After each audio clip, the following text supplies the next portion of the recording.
औरंगजेब दिल्ली छोड़ के, आगरा छोड़ के दक्कन में आया है।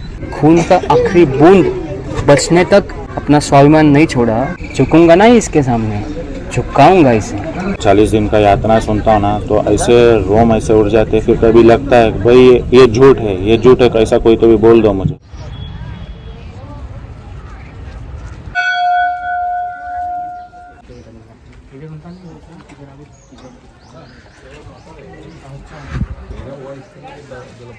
सबसे पहले आपको जय शिवराय। जय शिवराय। आप, मुझे अच्छा लगा कि आप एक मतलब भारत से ही एक दूसरे स्टेट से आप बिना सोचे ये करके इतनी दूर से आए हो, महाराष्ट्र में आए हो। संगमेश्वर में जो वाड़ा है, सरदेसाई वाड़ा, उधर उनको जो फितरी धोखेबाजी से उनको पकड़ा, मुकरब खान नाम था सरदार का, उसने उनको पकड़ा था।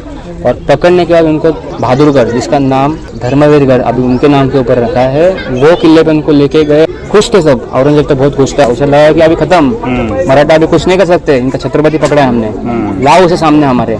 आज तक उसने राजवस्त्र पहने रहेगी, उसे पहना दो आज विदुषी के कपड़े। तो किसी ने देखा रहेगा उनको तो कोई सोच भी नहीं सकता कि वो छत्रपति है स्वराज्य के। कोई गाली देता था, कोई पत्थर मारता था, कोई कूदता था। इतने यातना छावा सह रहा था। तख्ता कुला के ऊपर उनको चढ़ाते हैं, पूरा अंग का जो मांस रहता है छील देते हैं, नाखून निकालते हैं, उंगलियां काटते हैं। कोई आता है किधर से पत्थर मार रहा है, छावा ऐसा ही खड़ा रहता है। क्यों खड़ा रहता है? क्यों इतना हमारे छत्रपति संभाजी महाराज इतना क्यों खड़े रहे? एक ही चीज़ वजह से कि मैं छत्रपति शिवाजी महाराज का पुत्र हूँ, मैं इस स्वराज्य का छत्रपति हूँ।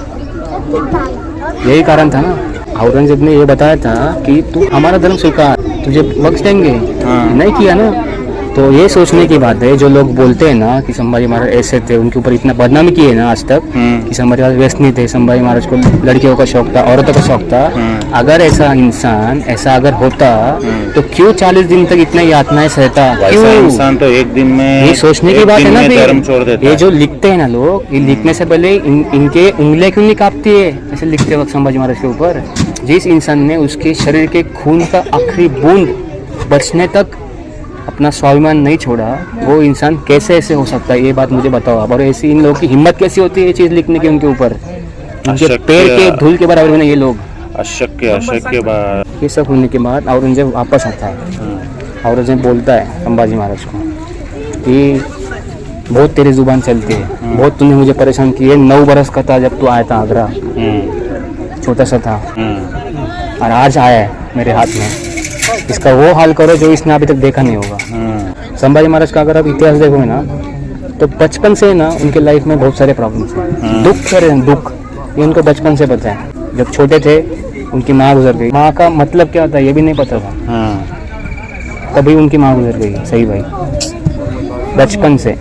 उसके बाद 6 साल के हुए, पुरंदर में उनको मनसबदारी मिली, 5000 की सेना का नेतृत्व करने का उनको मौका मिला। इतने छोटे थे। उसके बाद शिवाजी महाराज आगरा चले गए। आगरा में संभाजी महाराज को लेके गए।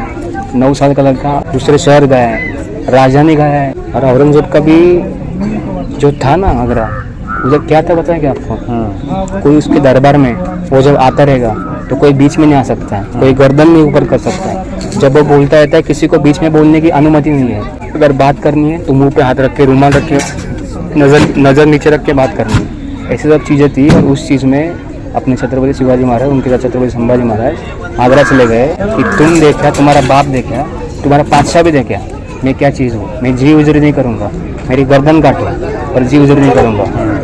ये शिवाजी महाराज बोला है आगरा के लाल किले में औरंगजेब के सामने। और तब ये देखते हुए छत्रपति संभाजी महाराज भी नीचे थे उधर उनके साथ। इसलिए वो 40 दिन सहे, अपने पिता को देख के, अपने दादी को देख के, अपनी माँ को देख के, अपने स्वराज्य को देख के, अपने माओ को देख के, और स्वाभिमान दिल में था, इसलिए झुके नहीं।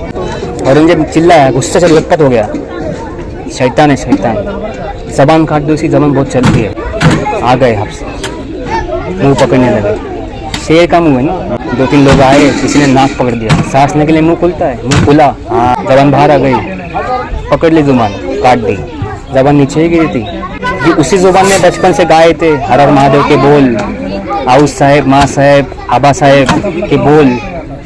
वही जुबान इधर नीचे ही गई थी, वो भी जिंदा थी, वो भी उसको नहीं होना था जुदा संभाजी महाराज से। जुबान कहाँ काट दी? सोचो अगर इधर अपने को, इधर अगर जख्म हो गई मुंह पे तो आग उठती है, पूरा दिन चला जाता है दुख में, और जबान काट दी उनकी, और भी छावा वैसे ही खड़ा है, हिल नहीं रहा है, नहीं मांगे दो बोल रहे हम के, वैसे ही खड़ा है। क्यों खड़ा है? स्वाभिमान, स्वराज्य अस्मिता, स्वराज अस्मिता। छत्रपति शिवाजी महाराज का पुत्र हूँ, इस स्वराज्य का छत्रपति हूँ, झुकूंगा नहीं इसके सामने, झुकाऊंगा इसे, ये सोच के वैसे। ये होने के बाद मुंह से पूरा खून बबूला हुआ छत्रपति संभाजी महाराज। उसके बाद औरंगजेब अंदर गया, औरंगजेब ने उससे सरदार को पूछा कि कुछ बोला, मांगे उसने रहम के दो लफ्ज, चिल्लाया, बोलो ना, चिल्लाया, चीखा संभा? नहीं हुजूर, हाँ, एक आ नहीं ऊ नहीं। या अल्लाह, कैसे लोग जन्मते हैं इस मिट्टी में, क्या खिलाता है सिवाय इन लोगों को, इन काफरों को? क्यों ऐसा एक इंसान हमारे इसमें नहीं पैदा हुआ? क्यों ऐसा? वापस चला गया बाहर और एक फरमान दिया, इसकी आंखें, हमें उसका बहुत गुस्सा आता है उन आंखों का, इसी आंखों से देखा था हमारे आंखों में इसे। तब से ही मुझे मालूम था कि ये आगे जाके बहुत परेशानी करने वाला है, निकालो उसकी आंखें। गरम सलिया रहती है ना, गरम सलिया, वो आई, वो दो हाथ आए उन आंखों के सामने, जिन आंखों ने आज तक एक ही सपना देखा था, छत्रपति शिवाजी महाराज का सपना, स्वराज्य का सपना, अखंड हिंदुस्तान का सपना, उस भगवे का सपना। वो आंखें, जिन आंखों ने बचपन में माँ साहेब, आओ साहेब, बाबा साहेब इनको देखा था, इनको बड़े होके अपने दोस्तों को देखा था, माओरों को देखा था, अपने रायगढ़ को देखा था, अपने किलों को देखा था, उन्हीं वही आके आज जाने वाली थी। एक चीज़ बताता हूँ मैं आपको, औरंगजेब ने छत्रपति संभाजी महाराज के आंखें निकालने का फरमान निकाला, बराबर, पर एक बात वो भूल गया, उनकी नज़र निकाल दी, पर उनका नज़रिया ना बदल सका वो औरंगजेब। इतनी ताकत थी छत्रपति संभाजी महाराज की। आ गए वो सली, आँख में गए, अंधेरा हो गया, सोचो क्या हुआ रहेगा अगर आँख में एक सेकंड धूल आए ना, तो भी हम लोग ऐसा ऐसा होते हैं, घबराते हैं। आँख चली गई, सोचो क्या दर्द हुआ रहेगा छावे को। चुपचाप खड़ा रहा, सहता रहा। औरंगजेब बोला, चिल्लाया, गिड़गिड़ाया? नहीं हुजूर, वो आंखें नहीं थी, पर वो महसूस कर सकती थी छत्रपति शिवाजी महाराज को, महारानी सईबाई को, माँ साहब जिजाऊ को। उन्हीं आंखों ने तो देखा था बचपन से सपना स्वराज का। वो आंखें आज बस चली गई थी, कुछ नहीं था उनके सामने, बस अंधेरा। और यही अंधेरा कुछ सालों में औरंगजेब के सामने आने वाला था। और इसकी शुरुआत उस दिन हुई थी। उसके बाद नमक ले लिया, उनके ऊपर डाल दिया। सोचो, खून का रंग लाल होता है, लाल, उनका खून का रंग काला हो चुका था, काला। 40 दिन तक यातनाएं सहन कर रहा था वो शरीर, खून लाल से काला हो गया था। फिर औरंगजेब ने एक उसके अंतिम पत्र में लिखा है, वो जब मरा, उसकी जब मौत हो गई, उसके जो आखिरी लफ्ज़ थे उसने लिखे वो चीज़ कि सचमुच छावा था छावा शेर का, सचमुच छावा था छावा शेर का। हमने आंखें निकाल दी उसकी, पर झुकी नहीं उसकी आंखें हमारे सामने। सचमुच छावा था छावा शेर का। हमने जबान काट दी उसकी, पर मांगे नहीं उसने दो लफ्ज़ रहम के। सचमुच छावा था छावा शेर का। हमने पैर काट दिए उसके, पर नहीं झुकाए उसने घुटने अपने हमारे सामने। सचमुच छावा था छावा शेर का। या अल्लाह, क्या कभी होगे कामयाब, या ऐसे ही खाली हाथ लौटना पड़ेगा दिल्ली? और वही हो गया। फिर 11 मार्च के दिन ये इस्तुआपुर के इस मिट्टी में उनका शरीर टुकड़े करके फेंक दिए गए, और सबको ये बोल दिया गया कि जो इनको हाथ लगाएगा, जो इनको लेके जाएगा, उसको उसकी लाज मार देंगे, उसको जिंदा हम जला देंगे, उसको मार देंगे। ये फरमान निकला औरंगजेब ने। और उसके बाद इधर के जो लोग थे, महार थे, वो आगे आए, उन्होंने वो सब शरीर वो जो थी वो एक करके इधर वडुबुद्रुक पे उनकी अस्थियाँ, उनको अंतिम संस्कार दिया वडुबुद्रुक पे। ये जो 9 साल का उनकी जंग थी ना, ये बस एक जंग नहीं थी, उन्होंने एक ज्वालामुखी अपने आंग पे लिया था। सोचो ये बात, 1680 में छत्रपति शिवाजी महाराज गुजरने के बाद औरंगजेब दिल्ली छोड़ के, आगरा छोड़ के दक्कन में आया है, सामने आया छत्रपति संभाजी महाराज के। और छत्रपति संभाजी महाराज ने 9 साल में स्वराज्य तो रखा है, उसकी रक्षा तो की है, पर उसमें उन्होंने विस्तार भी किया था, बढ़ाया था स्वराज्य। उसकी रक्षा तो की थी, पर उससे ज़्यादा वो स्वराज्य भी उन्होंने बढ़ाया था। एक किला, हमारे छत्रपति शिवाजी महाराज बोलते थे कि मेरा एक एक किला एक एक साल लड़ेगा।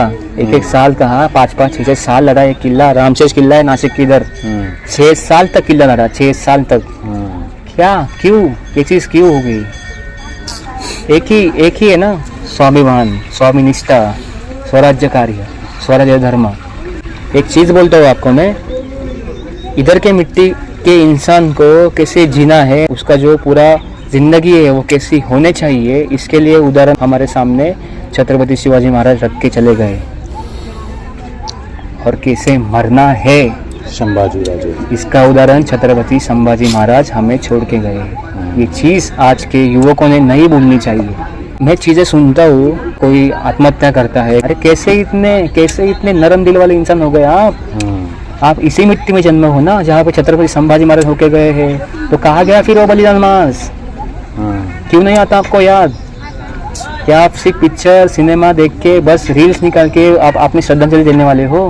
कभी आओ, उनके स्मारक के इधर बैठो, उनसे बातें करो, स्वच्छता मुहिम करो, जो है वो ठीक से रखो। उन्होंने किया है, सब करके गए, हमें बस रखना है, उसका ख्याल रखना है।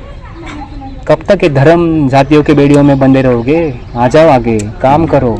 अगर उनके सच में भक्त हो ना, तो उनके किए गए चीज़ों को आप फॉलो करो, उन चीज़ों के बारे में बात करो। ये नई पीढ़ी के लिए तो ज़रूरत मैं देखता हूँ ना, पाश्चात्य संस्कृति में वेस्टर्न कल्चर में जाते हो आप। मैं वेस्टर्न कल्चर के खिलाफ नहीं हूँ, आप वेस्टर्न कल्चर करो, पर उसकी एक सीमा रहनी चाहिए। आप अपने संस्कृति को भूल के अगर वेस्टर्न कल्चर करोगे ना, तो इधर मत रहो, जाओ, आप बाहर जाओ, बाहर के देश में जाके रहो। अगर आपको अपने हिंदू के महीने नहीं पता, अपने सन क्या है वो नहीं पता, अपने मंत्र, अपने श्लोक नहीं पता, आप बाहर के गाना सुनते हो, सुनो, वो आपकी चॉइस है, बट आपके जो रूप से वो मत भूलो ना। अगर अच्छे इतिहास सामने लाना है और ऐसे स्थलों के ऊपर, ऐसे तीर्थ स्थल, ऐसे प्रेरणा स्थल के ऊपर आना है, यहाँ से प्रेरणा लेना है, शक्ति लेना है जीवन जीने के लिए। वही तो है। संभाजी महाराज का इनका 40 दिन का यात्रा सुनता हूँ ना, तो ऐसे रोम ऐसे उड़ जाते। फिर कभी लगता है भाई ये झूठ है, ये झूठ है, ऐसा कोई तो भी बोल दो मुझे। नहीं हो सकता ऐसा, ये तो सत्याति सत्य है, ये कैसा झूठ हो सकता। अगर छत्रपति संभाजी महाराज किसी को समझ आए होगे ना, तो वो सिर्फ वो औरंगजेब होगा। छत्रपति संभाजी महाराज छत्रपति शिवाजी महाराज की ही गोद में जन्म लेंगे, ना कि जुल्मी औरंगजेब के। यही कारण है। आज छत्रपति संभाजी महाराज यहाँ पे होते ना, तो उन्हें क्या लगता कि देख के जो हो रहा है बाहर, एक दिन दहाड़े किसी भी स्त्री के ऊपर अत्याचार कर रहे हैं लोग, कुछ भी खबर आ रही है, बुरा लगता उन्हें। उनकी आत्मा भी ना यहाँ पे आज दुआपुर में अपन बैठे हैं, इधर है उनकी आत्मा, पर लोग इधर आके वो नहीं महसूस करते। एक जगह महसूस करने के लिए है, ये शक्तिपीठ है। शक्तिपीठ है। भारत में 12 ज्योतिर्लिंग है, पर मुझे नहीं लगता 12 ज्योतिर्लिंग है। भारत में 14 ज्योतिर्लिंग है।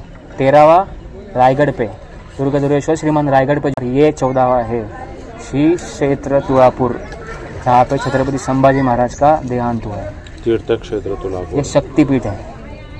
इधर आओ, बैठो, उनसे बातें करो, उनसे प्रेरणा लो, और यहाँ पे बैठ के कुछ लेके जाने की जगह है ये, ना कि दे के जाने की। और हम क्या करते हैं, हम दे के जाते हैं, प्लास्टिक देते हैं, कचरा देते हैं।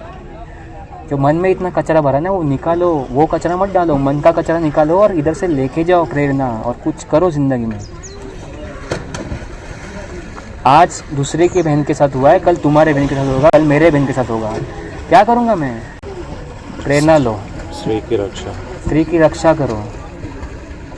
उन्होंने भी वही किया है, तो वो करने की आज ज़रूरत है। ये जो आ रहे हैं ये बच्चे, ये चीज़ें इधर क्यों आ रहे हैं बताओ ना। ये जो छोटे छोटे बच्चे इधर क्यों आते हैं, पता है उन्हें? नहीं पता है। अगर पता है तो अच्छी बात है, बताना ज़रूरी है, क्योंकि उन्हें समझना चाहिए कि ये जगह का महत्व क्या है। अगर जानकारी नहीं होगी, अपने को तो पता है गूगल है, ऐसा नहीं होता है ना। अरे कुछ मायने ही वो चीज़ होती हैं। अगर मेरा राजा 40 दिन तक इतने यातनाएं सह के भी उसने अगर उसके घुटने नहीं झुकाए, तो मैं कैसे हार मान सकता हूँ किसी मुसीबतों से?